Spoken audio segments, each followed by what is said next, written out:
Spirituality, the meaning to life, belief in gods, gurus, teachers, and spiritual leaders of all ilks.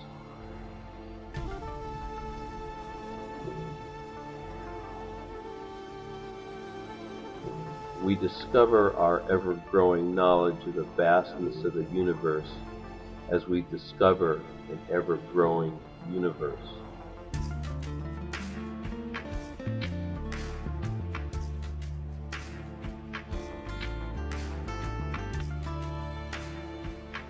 Are we limited by the speed of light? Can we get around it by traveling through wormholes? And even if we were able to, where would we go in this infinite paradigm? We have so many mysteries yet to discover right here on our own planet. What is life all about?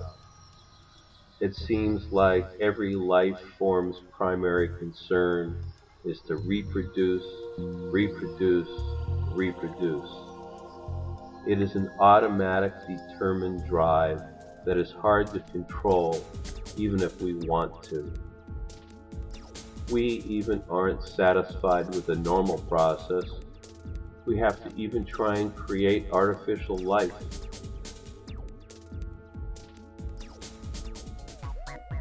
Some people say that they think that life is a test, but it feels more like we are the subjects of a test, like the way we do tests on mice and rats. We are driven by fear and the denial of our basic needs for food and shelter, and when we finally get it, we think we've accomplished something. Yet, do you ever stop and think to question the experimenters themselves? Yes, some people seem to get all that they want and more, while others can barely survive.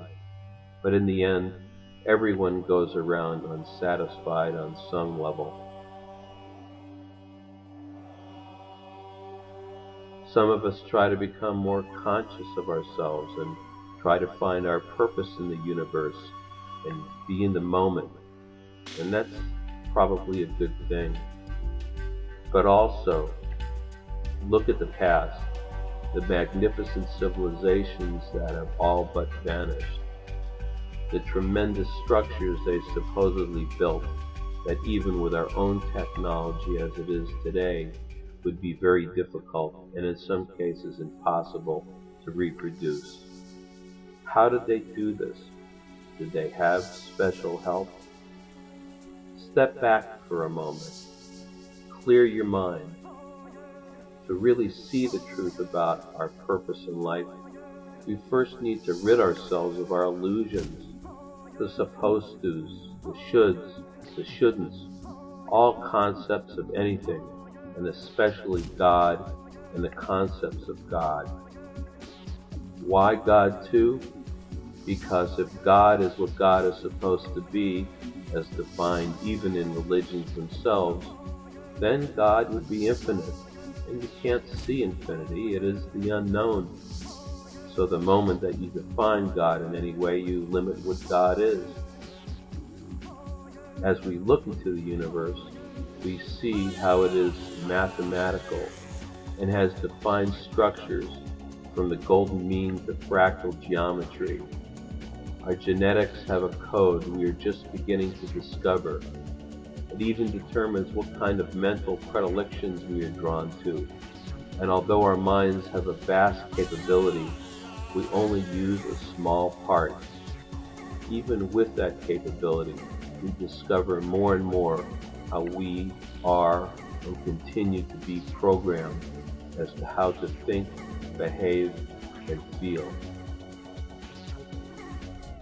Scientists talk about natural selection, genetic mutation and transition, and some religious talk about benevolent, godly, intelligent design.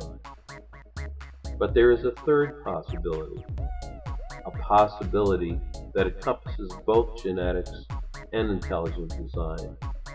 It is the idea that our lives on this planet have been and still are being manipulated and designed by other forces or being more advanced than us.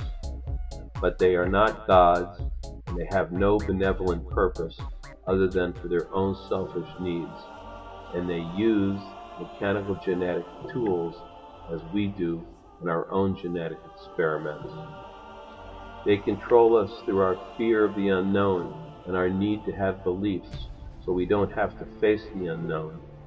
These forces show us their power, and we mistake this power as godly power because it is too overwhelming for us to do anything about it.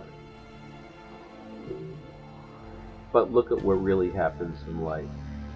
The fact is that good things happen to bad things happen to good people, and everything in between. To blame or give credit to yourself for anything that happens is an illusion and a complete waste of time. We try to cope and seek comfort through our illusions about God, heaven, family, and there's no place like home. But most people die clinging to these illusions. But there are other ways of looking at things. There are other dimensions. There are ways we can beat the seemingly ironclad laws we live under. But it is not easy. It is not comfortable either. Who said the finding out the truth would be comfortable? Are you ready to find out the truth about our purpose and the hidden forces that intervene in our lives every day? The force we call extraterrestrials?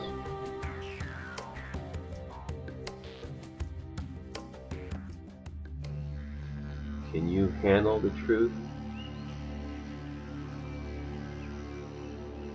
The extraterrestrial truth?